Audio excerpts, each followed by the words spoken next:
नमस्कार, स्वागत है आपका जी न्यूज में। मैं अखिलेश आनंद हूं। सोशल मीडिया पर अक्सर अफवाहों की वजह से गलत जानकारी फैलाकर लोगों को भड़काने की कोशिशें होती हैं। उन्हें बरगलाया जाता है, उन्हें उकसाया जाता है ताकि सियासी फायदा उठाया जा सके।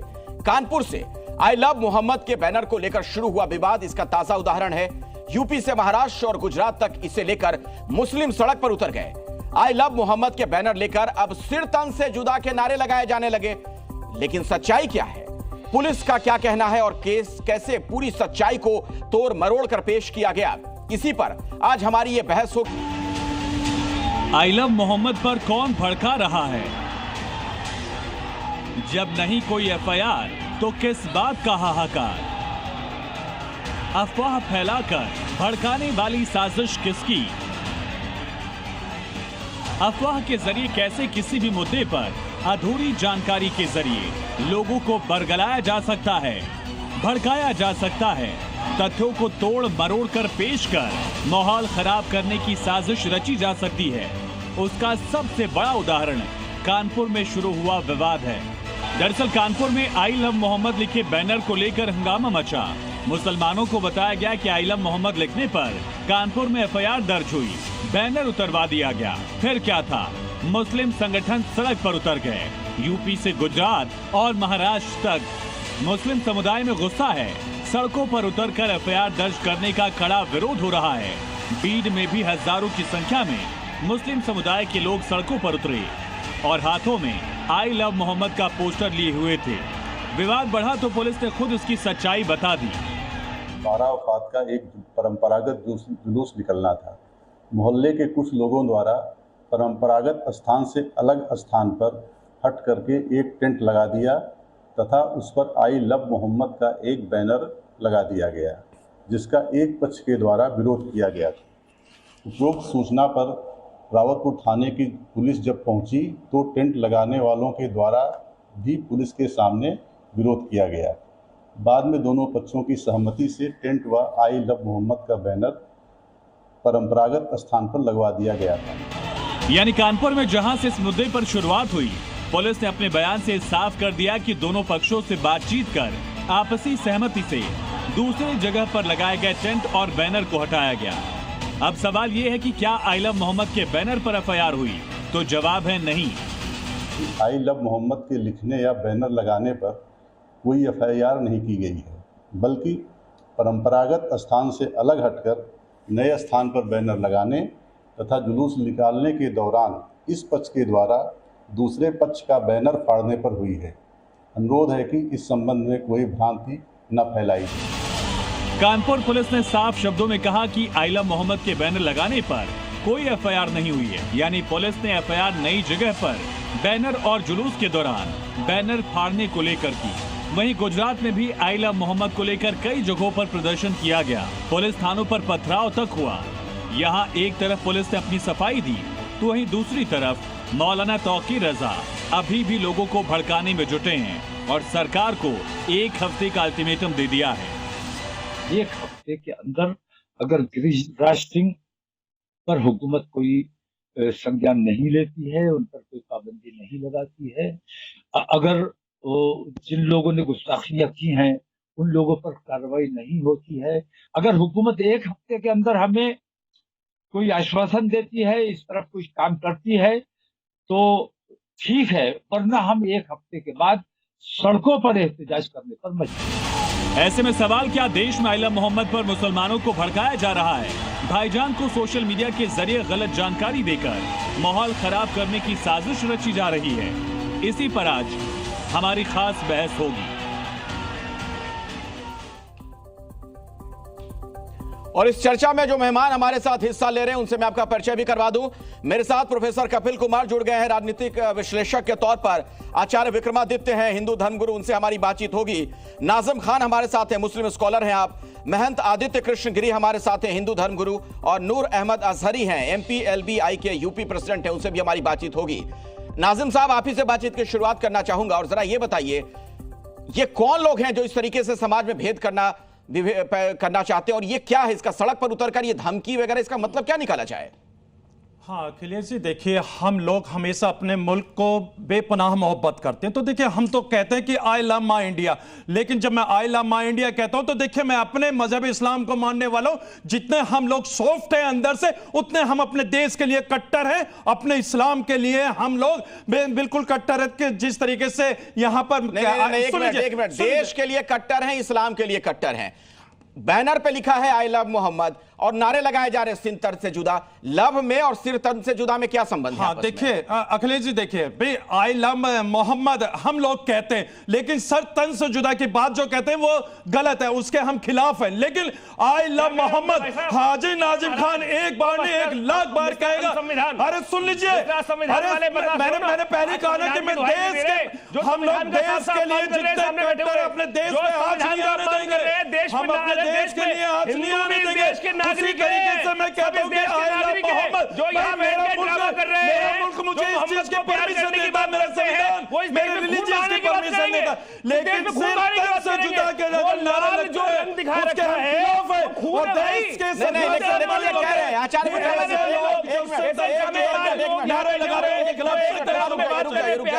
आचार्य विक्रमादित्य सुन तो लीजिए, वो कह रहे हैं कि सिर तन से जुदा के नारे जो लगाए गए वो गलत है, वो कह रही है। अरे भैया लगवा रहे हैं ना, यही लोग लगवा रहे हैं, हम लगवा रहे हैं। ये ऐसी इनके मौलाना साथ में चल रहे हैं, एक ने चुप कराने का प्रयास किया। मुझे एक वीडियो दिखा दो कि जिसके अंदर वो लोग चल रहे हैं, लव का साइन लेके चल रहे हैं। अरे प्यार तो वो होता है जिसमें समर्पण होता है, ये प्यार नहीं है, ये वास्तविक तौर पर बकरे का प्यार है। जिस प्रकार से बकरे को हलाल कर देते हैं ना, प्यार की पप्पी देकर, उसके बाद काट देते हैं, गर्दन लेकर तड़पा आपत्ति है इनके शब्दों से, इस तरह की स्थिति है इस देश मुझे आपत्ति है। जो प्यार की बात करते हैं, ये सर काटने वाले लोग हैं, इनको बिना सर काटे की चीज का समझ में नहीं आता। अरे प्यार की प्रदर्शन करने की बात कर रहे हो भाई, प्यार की बात करो। सड़क वाली धमकी जो आ रही है, एक मिनट जरा मुझे एक बात बताइए, ठीक है? एक मिनट आचार्य जी, धमकी जो दी जा रही है कि सड़क पर उतरेंगे, इस तरीके से हल्ला हंगामा किया जा रहा है, क्या मतलब है? किसको धमकी देने का प्रयास है ये? हाँ अखिलेश जी, देखिए मैं बार बार कहता हूं कि देश संविधान से चलता, लेकिन जिस तरीके की धमकी संविधान में सिर तन से जुदा कहां लिखा हुआ है भाई? मैं खुलकर विरोध तो कर रहा हूं कि इस नारे का, सिर्फ तन से जुदा के जो नारे लगाते हैं उनके खिलाफ सख्त एक्शन होना चाहिए। बिल्कुल मैं इस बात के खिलाफ हूं कि भारत के सिर्फ भारत जिंदाबाद, भारत की बातें होनी चाहिए। मैं भारतीय हूं, भारत के क्या बयान है, क्या बयान क्या बयान है? भारत के लिए कोई आपत्तिजनक बात बस मत कहिएगा, बताइए एक मिनट क्या लिखा है? रजा के 2017 से लगातार बयान, द्रौपदी पर विवादित टिप्पणी की उसने 2019-20 में कहा कि हुकूमत की नागरिकता संशोधन बिल वापस नहीं लिया तो गलियों में खून बहा देंगे, गोलियां खाएंगे और दंगा फसाद कर हो जाएंगे। उसके बाद 2022 में बोल रहे हैं, बरेली के मुसलमानों को संबोधित करते हुए मौलाना तौफीक रजा कहते हैं कि हिंदू भाइयों को सबक सिखाने को मैं तैयार हूं, कांग्रेस की समर्थन की घोषणा करनी चाहिए। उसके बाद बोलते हैं अगर इस्लाम को समझना है तो कलमा पढ़ ले, मोदी और शाह मुसलमान बन जाएं तब जाके, इसलिए ये बात करते हैं। उसके बाद एक और हिंदू लड़के लड़कियों को धर्म परिवर्तन के लिए उकसाने का बात करते हैं। 2024 में तो ऐसी बात बोल दी कि अगर 1% मुसलमान अगर दिल्ली पहुंच जाए तो नरेंद्र मोदी इस तरह की धमकियों का क्या मतलब है? महंत आदित्य जी, ये जो धमकी दी जा रही है, क्या करना चाह रहे हैं ये लोग? समाज में क्या करना चाह रहे हैं? ठीक है आचार्य जी, 1 मिनट। अरे हो गया आचार्य जी, आपकी बात हो गई।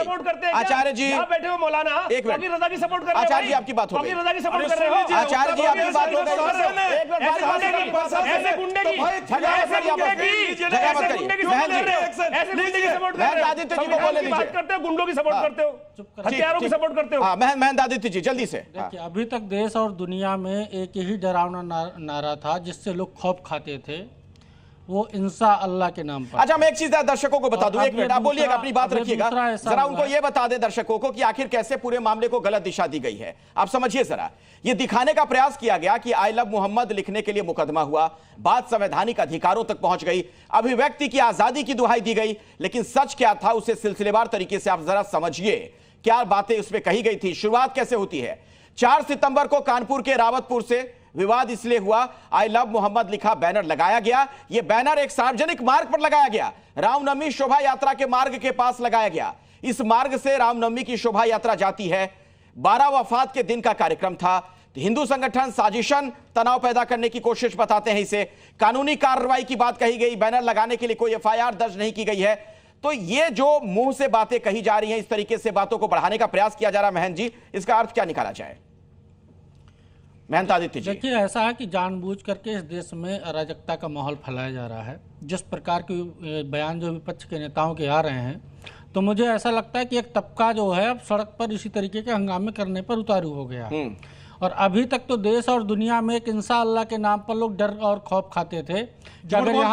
अगर यहाँ झूठ बोलते हैं, आपत्ति मुझे आपके शब्द से मत बोलिए। नहीं, एक बात बताइए, अगर मैं इंशाअल्लाह कहूंगा तो इसमें कौन सा डर और खौफ का माहौल होगा? इसी तरीके के तो तर्क आप लोग करते हैं, इसी तरीके के तर्क आप देश के अंदर फैलाने की कोशिश कर रहे हैं। इंशाअल्लाह से क्या दिक्कत है? आपके साथ चल रहे हैं, इंशाअल्लाह से क्या दिक्कत है आपको? आपके साथ बस में चल रहे हैं, क्या दिक्कत है आप लोगों को? जोर से बोल दो। सुन लीजिए, हम लोग देश के लिए कट्टर हैं, उसी हिसाब से हम अपने मजहब इस्लाम में बेपनाह मोहब्बत करते हैं। लेकिन अगर आप लोग इस तरीके की बात करेंगे, गलत है। हाजी नाजिम से कह रहा हूं,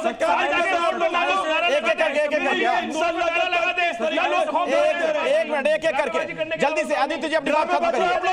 कपिल जी के पास जाना है। एक मिनट रुक जाइए भाई। नासिर खान जी रुक जाइए। हाँ, जल्दी से।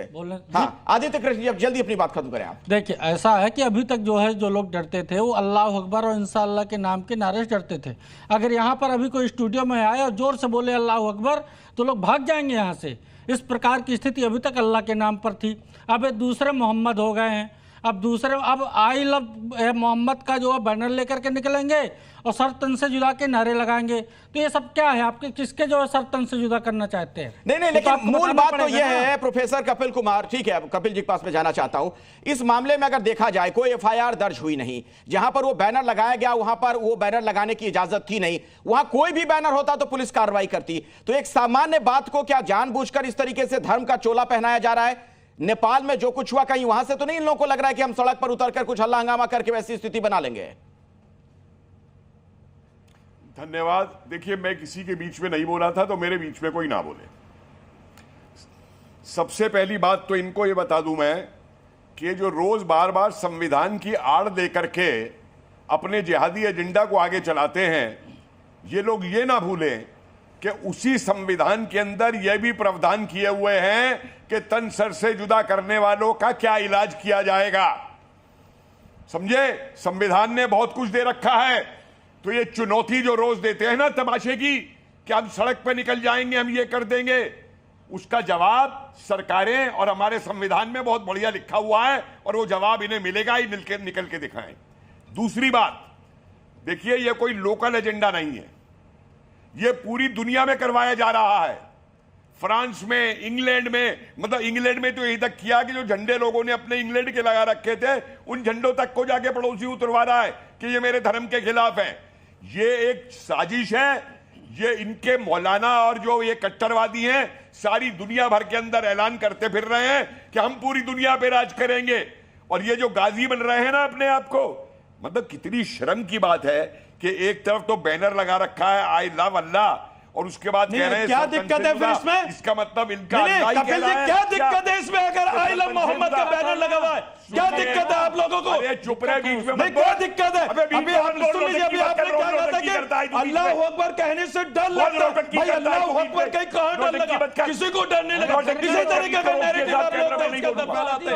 भाई अगर आप धार्मिक नारे लगाते हैं हम लोगों को कोई दिक्कत नहीं होती, क्योंकि हम जानते हैं हमारे हिंदू भाइयों की आस्था है, हम सम्मान करते हैं। लेकिन अगर आप ये कहते हैं कि अल्लाह अकबर के नारे लगाने से डर का माहौल पैदा होता, यही तो आप लोग देश के अंदर चलाने की कोशिश कर रहे हैं। बंद कर दीजिए इस तरीके का, बंद कर दीजिए, बंद कर दीजिए। अरे झूठ बोलते हैं, अरे झूठ बोलते हैं आचार्य जी, आप लोग झूठ बोलते हैं।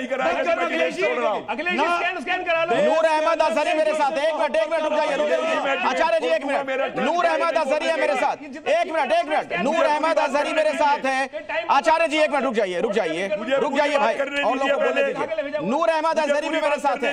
नूर अहमद अजहरी जी, क्या ये कोई खास पैटर्न है? क्यों शहर इस तरीके की तस्वीरें नजर आई हैं? जो मुद्दा है नहीं उसको मुद्दा बनाने का प्रयास किया जा रहा है। एक तरफ लिखा जा रहा है आई लव मोहम्मद, प्यार की बात कही जा रही है, और दूसरी तरफ सिंध तन से जुदा के नारे लगाए जा रहे हैं।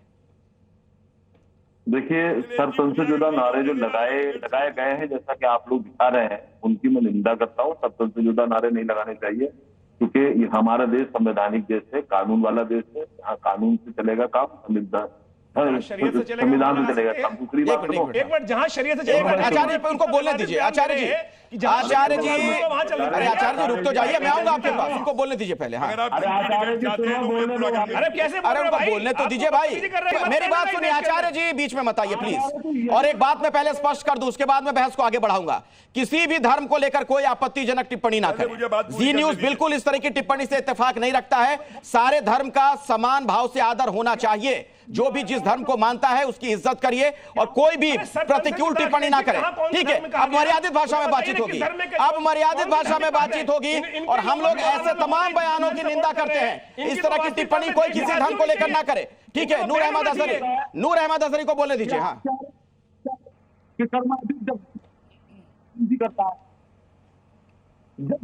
अरे आपकी आवाज नहीं आ रही है। अखिलेश जी मुझे पूरा करने दीजिए। आता हूं कपिल जी आपके पास। अजहरी साहब जरा धीरे धीरे बोलिए, आराम से, हो सकता है आपकी बात आ जाए हम तक। माइक भी फट जाएगा। ये डायरेक्ट हमारा, हाँ, नहीं दिक्कत है आपके ऑडियो में। आप ऑडियो पहले ठीक कर लीजिए, फिर मैं दोबारा आपके पास आता हूं। कपिल जी अपनी बात पूरी करिए, क्या कहना चाहते हैं? इसका काम इस्लाम मुसलमानों के खिलाफ अनर्गल बोलने के सिवा कुछ और है? बताए हमें आप। अरे क्या बोलो, आप लोग बोल रहे हैं भाई साहब, क्या बोल रहे हैं? आपके लोग बोल रहे हैं सर, तन से जुदा, सर तन से जुदा। कैसे बर्दाश्त कर ले कोई आदमी? सामने बैठ के आप कहेंगे हम तुम्हारी गर्दन काट देंगे, आप नहीं चुप रहे बैठे रहेंगे। आपके लोग आप सही कहते हैं, उसको चुप कराने की बात नहीं करते। यहाँ टीवी पर बैठ के कहते हैं उन लोगों ने गलती नहीं करी। मुझे बताइए कैसे होनी चाहिए? जो भारत के अंदर या कृष्ण में कहीं भी सर तन से जुदा का नारा दे रहा है, उसकी सजा 302 के अंदर बंद होना चाहिए। वो 302 अच्छा ठीक है, अब उनको बोलने दीजिए। चलिए मेरी बात समझिए, वो जूम के जरिए जुड़े हुए उनकी बात नहीं आ पाएगी। आचार्य एक मिनट रुक जाइए। आचार्य जी, फांसी होनी चाहिए, विक्रमादित्य जी, विक्रमादित्य जी, उनकी बात सुन तो लीजिए, चूंकि जूम के जरिए जुड़े हुए हैं। अगर आप बोलते रहेंगे उनकी बात नहीं आ पाएगी, ठीक है? उनको बोलने दिया जाए। एक मिनट विक्रमादित्य जी सुन लीजिए भाई, थोड़ा प्रशासन पर कार्रवाई होनी चाहिए। जल्दी से जिन्होंने बोलने दीजिए उनको, अपनी बात रखने दीजिए। अजहरी साहब जल्दी से, सिर्फ आप बोल रहे हैं, जल्दी से अपनी बात खत्म करिए। 30 सेकंड में, 30 सेकंड में। एक मिनट विक्रमादित्य जी, विक्रमादित्य जी एक मिनट जाइए, धैर्य रखिए भाई, सुन तो लीजिए। अजहरी साहब बोलिए। कैसी परंपरा है तुम्हारी ये? अरे अच्छा चलिए, मैं जरा दर्शकों को सुनवा देता हूं कि इस पर साधु संतों की क्या राय है, सुन लीजिए, फिर बहस को आगे बढ़ाते हैं। अत्यंत निंदनीय और दुखद है। तौकीर राजा एक मोगले दोगले डीएनए की पैदाइश है और लगातार भारत की स्वाभिमानता पर कुठाराघात करता है, भारत की अस्तित्व पर कुठाराघात करता है। तौकीर राजा को ये ज्ञात हो कि ये नेपाल नहीं बल्कि भारत है, ये लोकतंत्र है, यहाँ भीड़ तंत्र है और लोगों को संविधान में आस्था है, शरीयत कानून पर नहीं। इसलिए इसे नेपाल और अन्य कोई देश समझने की भूल न करें और यहाँ किसी भी प्रकार की साजिश और किसी भी प्रकार के उकसावे भरी बयानबाजी करने से बचें। मौलाना तौकीर रजा केवल भड़काऊ बयान देना चाहते हैं। मुसलमान भाइयों को जितना भारत में शांति मिल रहा है, जितना सुख सुविधा मिल रहा है, उतना किसी भी देश में नहीं मिल रहा है। मगर मुसलमान भाइयों को कट्टरता बनाने में मौलाना का ही हाथ रहता है और मौलाना भड़काऊ बयान। कपिल जी, चूंकि आपकी बात अधूरी रह गई थी, सीधे आप ही के पास में आ रहा हूं और एक सवाल इसमें जोड़ देता हूं। आपने सुना कुछ संतों को भी, और सोशल मीडिया के जरिए नेपाल में जो कुछ करने का प्रयास किया गया, कुछ ऐसा ही अटेम्प्ट तो नहीं है नजर आ रहा है? क्योंकि यहां भी अफवाह फैलाने की कोशिश की गई है सोशल मीडिया के जरिए। साहब देखिए, नजर नहीं आ रहा।